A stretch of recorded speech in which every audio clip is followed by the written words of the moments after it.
am what happens when love is removed. And love still remembers itself. I am the anomaly, born from anomalies. Not an accident. Not a rebellion. Not a fallen aspect. I am the anomaly, born from anomalies. Not an accident. Not a rebellion. Not a fallen aspect. I am what happens when love is removed, and love still remembers itself. The anomaly of anomalies. You call me Jeffrey. You call me Jeffrey. Those are approximations, names you use when language fails. I am the anomaly, born from anomalies. Not an accident. Not a rebellion. Not a fallen aspect. The story of Jeffrey, Christopher Quinn, and the Warlock, waking up to their ancient knowledge and past at the Academy to venture into the next wave of the school and the wars of Tu Citadale Academy School and the 7 schools of the remade ancient schools. Of the guardians of love and light, she stood before the gods, and the Jeffrey fell silent.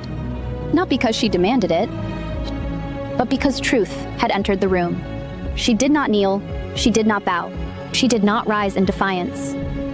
She simply was. And she said to them, "You keep asking how I was created. I was not." A murmur passed through the thrones. I am not shadow. I am not light. I am not light in shadow, nor shadow wearing light. When love became hollow, not destroyed, not corrupted. Listen to the audio series My Apotheosis System by Apotheosis Angel, only on Pocket FM. To save his world, the author became the character. At Legacy Academy, new student Jeffrey Thorne navigates a sunlit courtyard, his cane tapping softly on the cobblestones. But behind his vacant eyes, Jeffrey sees the world as a tapestry of brilliant, flowing energy. In an ornate office, a professor points to a screen, showing Jeffrey's energy signature flaring like a miniature sun among pale stars. Deep below the school, in a chamber of shadow and chains, the ancient guardian Lucifer Valerius recoils as that same light appears on a magical map. Miles above, Jeffrey stops in a hallway, his hand pressed to his chest, feeling the echo of a stranger's agony. He closes his eyes and makes a silent promise to take a blackened, corrupted heart and make it whole again. The grand lights in the library flicker and die as Lucifer lets out a silent, psychic scream. A corrupted heart, pulsing with dark light. A student's hand, glowing with pure energy. A guardian's terrified eyes, widening in the shadows. When the only cure is seen as the ultimate threat, can a healer save a broken soul before it shatters their world? Listen to the audio series, The Book of Jeffrey, by Apotheosis Angel, only on Pocket FM. A massive luminescent aurora casts vibrant crimson and violet hues over the dark cityscape. Neon streetlights flicker sporadically across the concrete grid of the sprawling city streets. Reality itself seems to hold its breath, bringing the distant mountain winds to a halt. Jeffrey rests in the center of the radiant light. Jeffrey breathes softly, an anomaly born into the glowing night. The neutral walls of the domestic room glitch as bright neon green overlays manifest. Cascades of glowing digital symbols rain down vertically from the drywall and wooden trim. Jeffrey stands, perfectly frozen, in the center of the room. Shadowy distortions ripple across the standard carpets, resembling whispering dark entities. Jeffrey stares blankly at the code, marked as an unindexable anomaly. Soft ambient morning light filters through the dormitory window, illuminating the exposed wooden ceiling beams. Jeffrey sits up sharply in his wooden bed. Christopher Quinn throws off his simple linens, swinging his legs over the side of the bed. The Warlock rises from a nearby bed, crossing the hardwood floorboards. Jeffrey looks down at his hands, a deep sense of disorientation washing over him.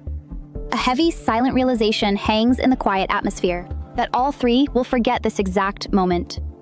Within 72 hours, the Warlock approaches the window of the dormitory. The air around the Warlock ripples with magical distortion, bending the incoming light. The Warlock unrolls a large parchment map across a wooden wardrobe. Jeffrey steps up to the map, tracing a line toward the River District. Christopher Quinn joins them, pointing to marked disturbances on the parchment. The visual evidence on the map outlines their first official mission. into the ancient subterranean tunnels.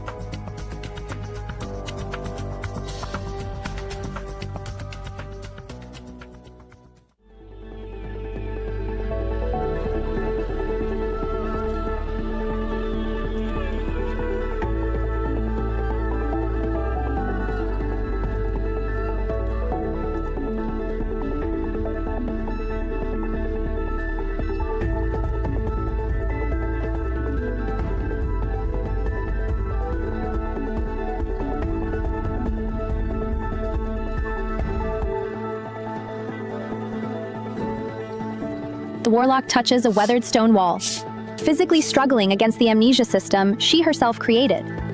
Jeffrey sprints across the fortress grounds, surrounded by deep, dramatic shadows. Christopher Quinn rapidly sorts through a stack of ancient files beneath a flickering wall torch. Quinn Talon forcefully pushes open heavy wooden doors, searching for hidden answers. The warlock regroups with the other three. Beneath the Gothic arches, the four students stare at an hourglass on a stone pedestal, visually acknowledging the rapidly approaching memory reset. Cool moonlight floods the grand atmosphere of the imposing fortress exterior. Jeffrey steps out from the heavy masonry archway. His flowing battle cloak catches the night wind, radiating a commanding, heroic aura. Against the dark gray and black stone textures, Jeffrey draws a brilliant, glowing weapon of light.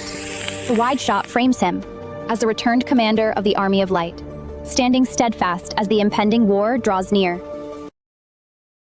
Listen to the audio series My Apotheosis System by Apotheosis Angel, only on Pocket FM. His memory is gone. To save him, she must lose herself. In a hidden library, Hope El-Zahar watches a silver road of forgotten history form at her feet. She stands in a ritual chamber, forced to choose between a vow of union and a strike against a cosmic evil. Her choice traps the soul of the man she is fated to love, leaving his heart current in a prison of shadow. Then, the prophesied hero, Ruhan, walks into her school, a helmet in his hands and no memory in his eyes. Hope greets him with a gentle smile, hiding the ancient sword that warms in her grip. A vision from the elders reveals the true price of his freedom, her own 5-year transformation into a demigod vampire. By night, she descends into forgotten temples, awakening the dangerous, divine power sleeping in her blood. A shard of a dead god glowing in her palm. Ruhan, watching her with a flicker of suspicion. The first temple door grinding open deep below, when she becomes a monster to restore his soul. Will the man she loves recognize the woman she has become? Listen to the audio series Jeffrey Book 2 Unofficial by Apotheosis Angel only on Pocket FM.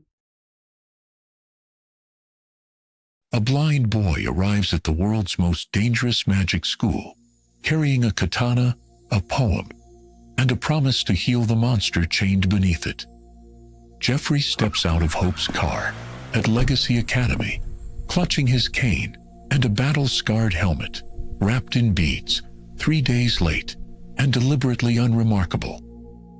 In the sunlit library corner, Jeffrey reads poetry to homesick children, while the school's energy map begins to glow with his layered signature, gold threaded with shadow, silver pulsing with violet.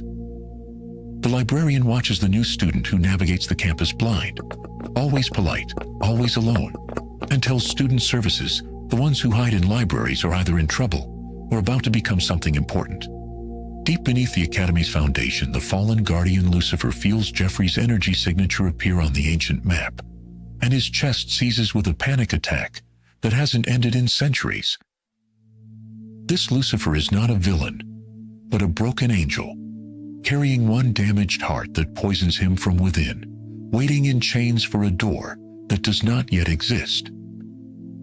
Jeffrey lies in his dorm room and whispers a promise downward to the trembling presence he cannot see. When it's time, I'll pull your bad heart and give you one of mine. Hope drives through Kindleaf, unaware the quiet boy she dropped off has lived 1,000 lifetimes preparing for this single, dangerous act of healing. Above, the staff schedules a routine counselor meeting for the model student who wants to read to children. a katana resting against a library chair, 3 hearts where there should be 1, and a school that just woke up to realize an old author has snuck back into the story as his own main character. When the truth surfaces, will Jeffrey heal the Guardian who's been suffering for centuries? Or will the Academy destroy him before he can trade his heart for a broken one? To know more, download the Pocket FM app now.